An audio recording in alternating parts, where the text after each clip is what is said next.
Chicago, Chicago, a toddling town. Chicago, Chicago, I'll show you the town. I love it. Bet your bottom dollar you lose the blues in Chicago. Chicago, the town that Billy Sunday couldn't shut down. On State Street, that great street, I just want to say they do things that they don't do on Broadway. Say, you'll have the time of your life. I saw a man, he danced with his wife in Chicago, Chicago, my hometown. Good evening, I'm William Pace. Thanks so much for tuning us in tonight. I want to invite you to an event taking place October 6th called the Chalk Art Festival for Healing, offered by the Trinity Lutheran Church of Inglewood Outreach Ministries. And it's going to be a wonderful event for the entire family, and it's to benefit the lives of people who have been affected by the opiate epidemic here. So mark your calendars, October 6th, the Chalk Art Festival for Healing. And for more information, you can call 937-771-0049. That's 937-771-0049. Coming up next, conversation with Gary Lysel. Stay with us. They do things that they don't do on Broadway. Hi, I'm William Pace. Thanks so much for tuning us in tonight. My guest is the former mayor of Dayton, Gary Lysel. Good to have you on the show, Mayor. Oh, thanks for having me I'm back. still calling you Mayor, but... Well, apparently I never lose the title, but okay. People do ask me, what should I call you? And I just say Gary. That never changes. Yeah. So. It fits you well. Right. Well, thank you. Fits you well. So what have you been up to? Well, let me tell you, I kind of stepped away from the political scene. I don't pay that much attention to it anymore because I don't know what is fact or fiction. You know, if you go to social media, there's so many different news sources that you have to double check and triple check to validate what's fact and fiction. So my wife, who had worked for Key Bank for 28 years, decided to retire in January, and but we're both too young to receive anything. She's taken some time off. She was watching a lot of HGTV. Wow. And turned to me and said, we can fix up houses, because I've renovated 3 of our own. And I said, sure. So that's what we did in July. We bought a house in our neighborhood, about 4 blocks from where we live, and we're in the process of fixing it up. I mean, we've taken a wall out between the kitchen and the dining room to open it up. We're getting it rewired. We're going to put in nice kitchen countertops, redoing the bathrooms and everything. And it's on a really good street where lots of kids play together, and families are really nice. So we're going to do that for a few years and improve our neighborhood and maybe some other ones around Dayton. We noticed that there is a market for move-in ready housing in Dayton. Good quality housing. And people want to live in Dayton. They don't want to necessarily pay $250,000 for a condo downtown. I mean, downtown housing is... That's a lot. It is, right? And some of the ones they've just been building are about almost $500,000. Wow. Right opposite from the old YMCA. They're really nice, and there's 3 floors, and some people don't want to go up and down stairs. So we're going to try to provide, you know, a neighborhood house with a yard and a garage, and a nice product. And the properties in our neighborhood are going in excess of 80. One sold for $119,000, I think. Wow. So we're going to try to hit that market and make a few bucks. And if we do a couple of those a year, we'll be happy, and we're improving our neighborhood. So you can't lose that way, because I love the older houses. They have so much character to them, and it sort of saddens me when I see that they've torn down a house that could have just taken some elbow grease, some renovation. Right. In other cities, I see where they refurbish the houses, And I like that idea much better because there's a lot of workmanship that goes into these houses, structures. Right, and you can't replace the wood anymore. No. I mean, a lot of that wood was, you know, the end of the virgin forests, no knots in the wood and stuff, and the floors can be brought back, and they're really nice.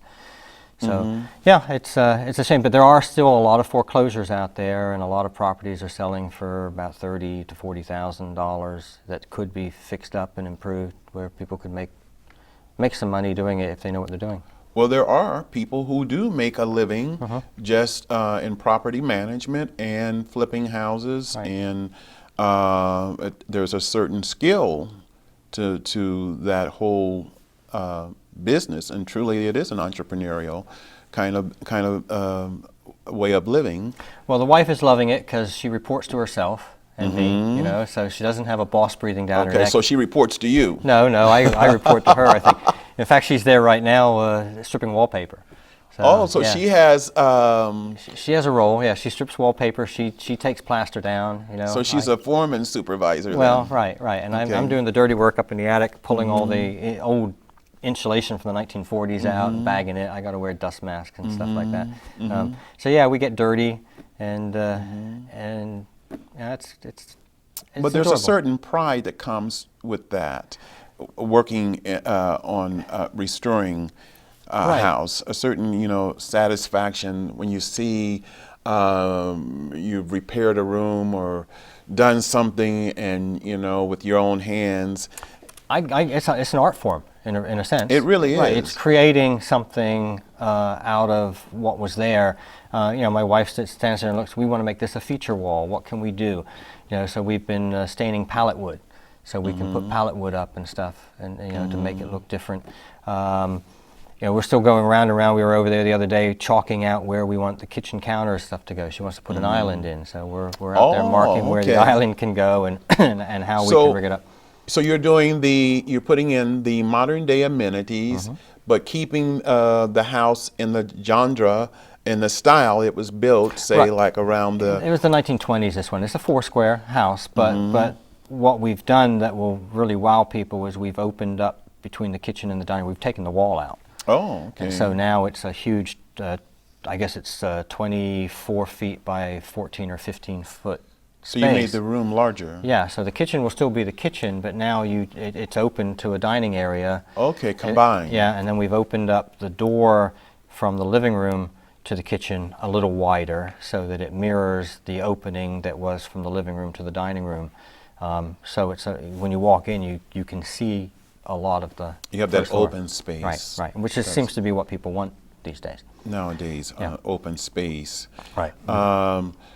Do you find that many of the houses are still pretty structurally sound? Oh yeah. This one has a few cracks that I've got to repair. But they don't leak that much. We had some heavy rain, and it was good to have the rain because it taught me where the leaks would be. Oh, okay. And where I thought they would be, they weren't.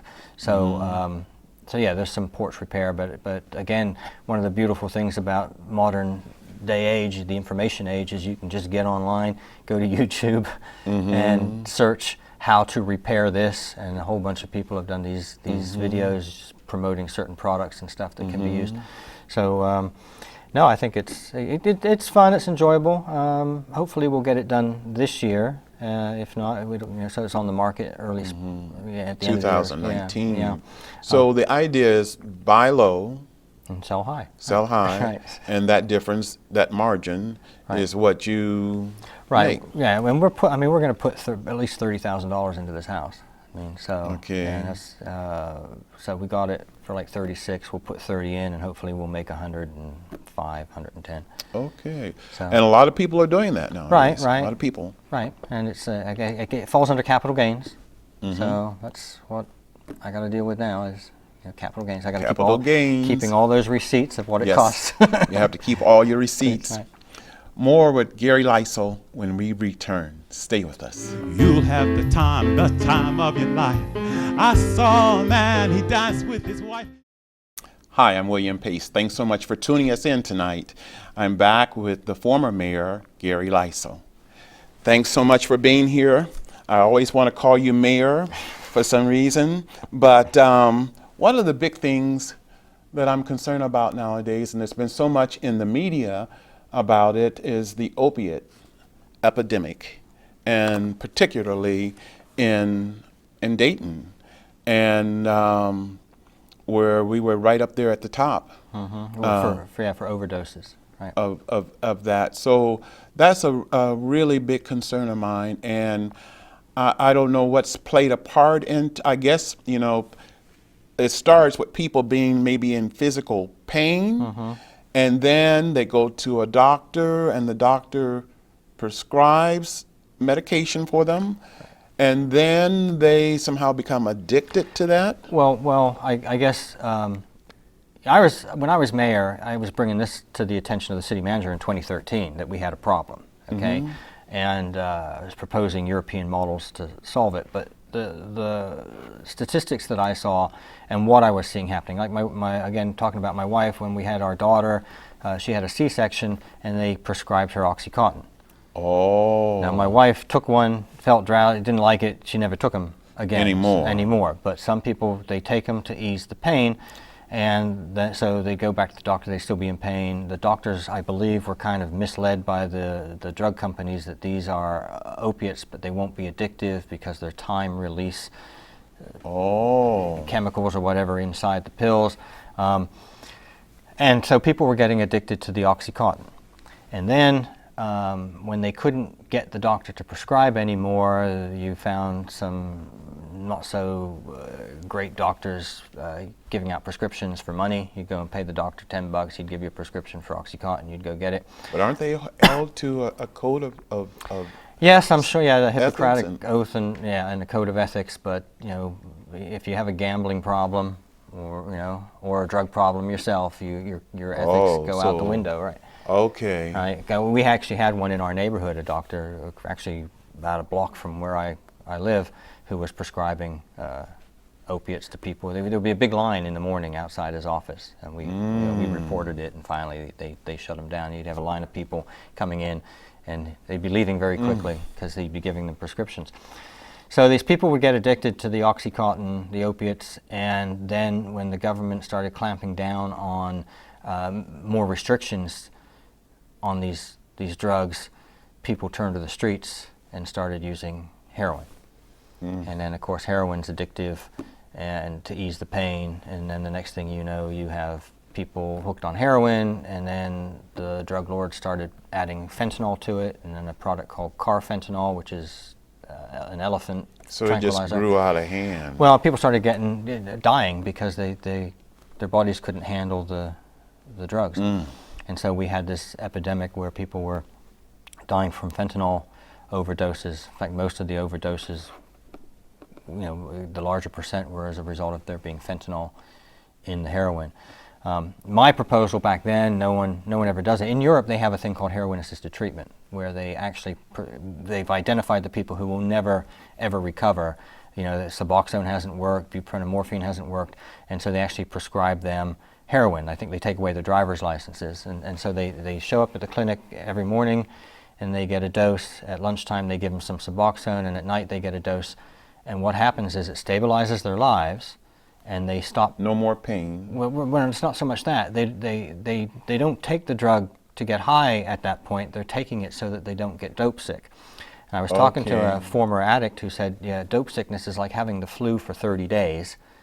And you're throwing up, and it's just a miserable experience. So your body is reacting to not having it in your system. Right, and so these people, they're no longer, they're addicted to the heroin, but they're not addicted to the high. They don't want to go through withdrawal. And so heroin-assisted treatment identifies those people and gives them heroin. It stabilizes their lives. They no longer break into cars and houses to steal things to support their drug habit because they know. So it's the drug habit that's gotten into their bodies that drive people to do things and commit crimes. Right, they need money to buy drugs, right. But if you know that you're never going to get dope sick because of this program, you stop doing the crime, and now what happens is you can become a functioning addict and get a job because your life has been stabilized.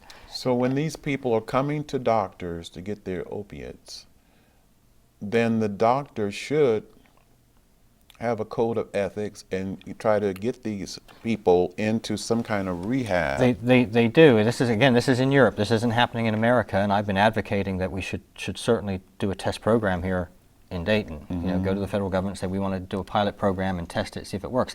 But it's worked in other countries for 25 years. Yeah, they're going to a clinic where there are social workers saying, hey, you know, you've been coming here for a year. Do you want to like go down to 1 dose a day and try to get off this? Do you want to just try Suboxone? And you know, the trouble with Suboxone and buprenorphine is you're replacing one drug with another, and they get addicted to the Suboxone. They don't get the high. So, you know, I understand it's just a difficult drug to get off of, and a lot of people relapse and they go back on it. And it reminds me so much of what Nancy Reagan said, just say no to drugs. Right. And don't even get started with it. Well, what's the old commercial? They say nothing works faster than Anodin or something, so take nothing. Yeah, don't get, you really do it with medications. When I am prescribed some kind of medication, I'll look at what the side effects are. And one medication said something about could be fatal. Right. I dropped that right away. I said, no, I am not taking this. Right. Yeah, I don't even, I think I take ibuprofen once in a while. That's it. That's it, yeah, right. Because you don't want too many. And when you start looking at medications and they say, well, could lead to this, could lead to that, side effect, ...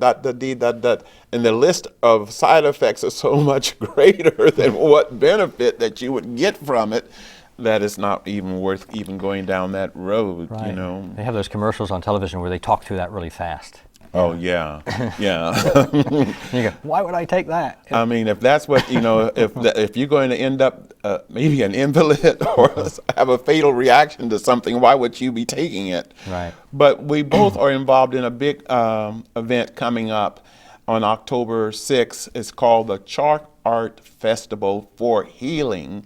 And the proceeds from that festival is going to go to help build a mural here in Dayton. And we're going to be talking a little bit more about that when we return. Stay with us. They do things that they don't do on Broadway. Hi, I'm William Pace, and I'm back talking with the former mayor of Dayton, Gary Lysol. Before we went to break, we were talking, I mentioned that we both are involved in this big event coming up October 6th at the Northmont Plaza. The Trinity Church of Englewood, their outreach ministries, they're putting on a big event called the Chalk Art Festival for Healing, and which is really pretty big because in all my years in this area, I don't ever really remember a church taking on something like this, putting on a festival for healing. So I want to, I'm emceeing that program that day, and I would love for you all to come out. It's October 6th from 10 to 5 p.m., and it's called the Chalk Art Festival for Healing. And for more information on that, you can call Trinity Church at 937-771-0049. That number again is 937-771-0049. And the event will be at the Northmont Plaza, and Trinity Church is located at 606 Taywood Road in Englewood, Ohio. And tell us a little bit. I know one of the recipients from the funds that come into the festival will go to the Mosaic Institute of Dayton, and because they're going to be building, is it a big mural? Yeah, a big wall or something? We have an artist here in Dayton named Jess McMillan, who has a 501c3 organization called the Mosaic Institute of Greater Dayton. In fact, their website is midayton.org. I'm on it right here. Okay. And she's done lots of murals for companies and jurisdictions, big wall murals and stuff using glass and tiles and things. They're quite impressive. And she wants to build a mosaic wall somewhere in East Dayton for victims of the who have lost loved ones, of the opioid epidemic, to put a tile on the wall in memory. Now, I don't know fully what her plan is, whether it's going to be a free wall of just tiles everywhere, or if it's going to form a pattern or a design. Okay. And so she went to an organization called Dayton, which is an organization here in Dayton of young professionals who work collectively together in the community to attract more young professionals to the community, and presented this idea of doing this wall of perseverance, is what she's calling it. And they loved the idea, and they've given her like $3,000 seed money. Wow. To get the project started, and they are going to provide volunteers to help.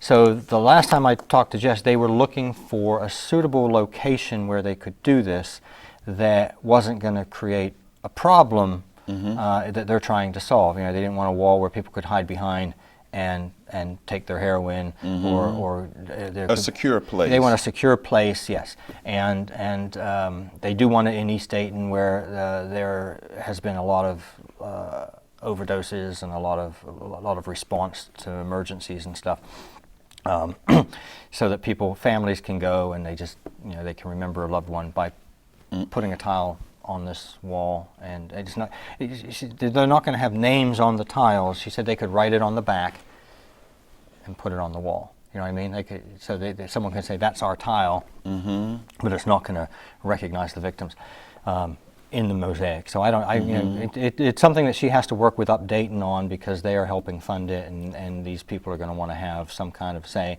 And then she's going to have to get permission from the city to do it, depending on whether the wall is on a public right-of-way or if it's on private property or whatever.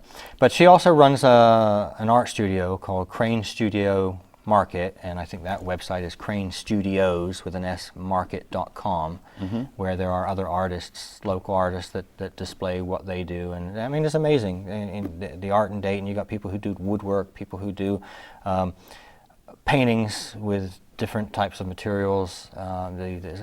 Mike Elsass uses metal as his canvas instead of canvas and stuff. So very creative. Right, yeah. So they're in an area, it's right off of East First Street, and you can... down in the Front Street area. It's in the Front Street where area. all the warehouses are... full of artists. Yeah, right? Yeah, we have this whole... And they want to call that the Art District. Okay. In fact, they just got the bridge painted over... I think it's First Street. They got some bird heads painted. They had to get permission to do that because they had to block the road off.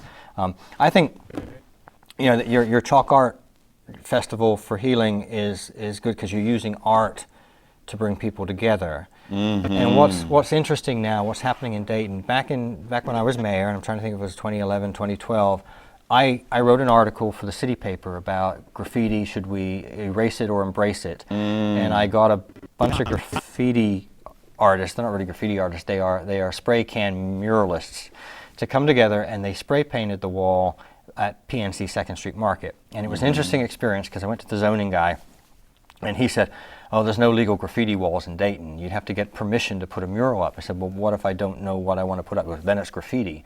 And I said, "Well, it's only graffiti if someone complains about it, right?" And he goes, "Yeah, I guess."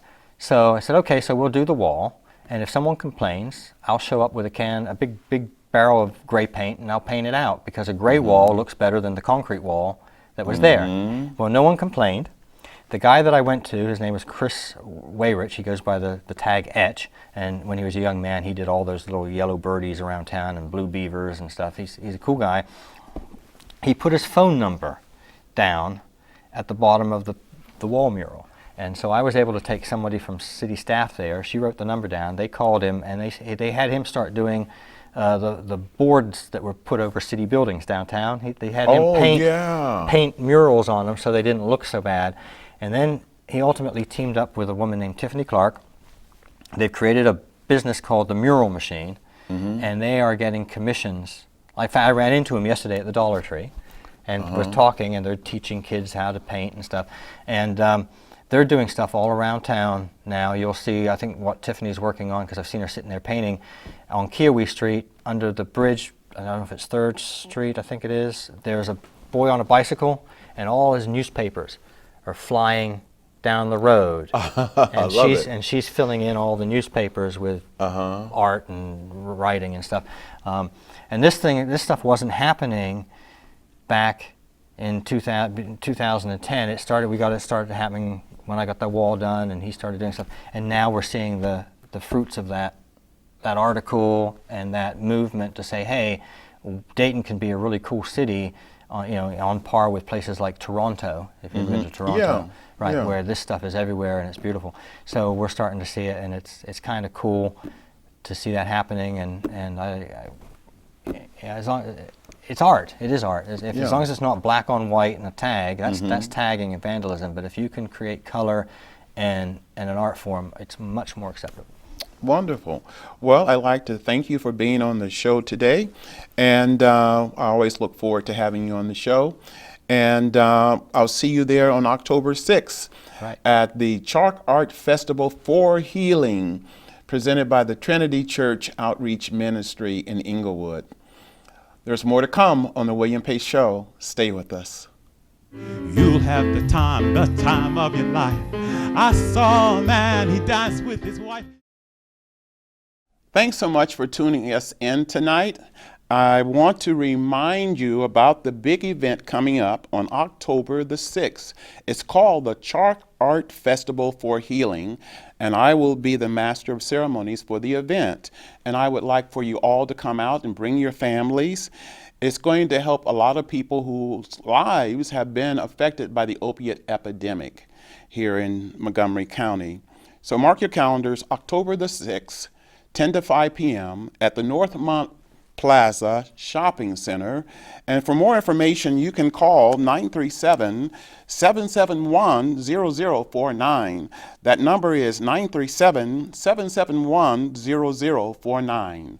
Gotta go. I'll see you next time. Take care. That's great.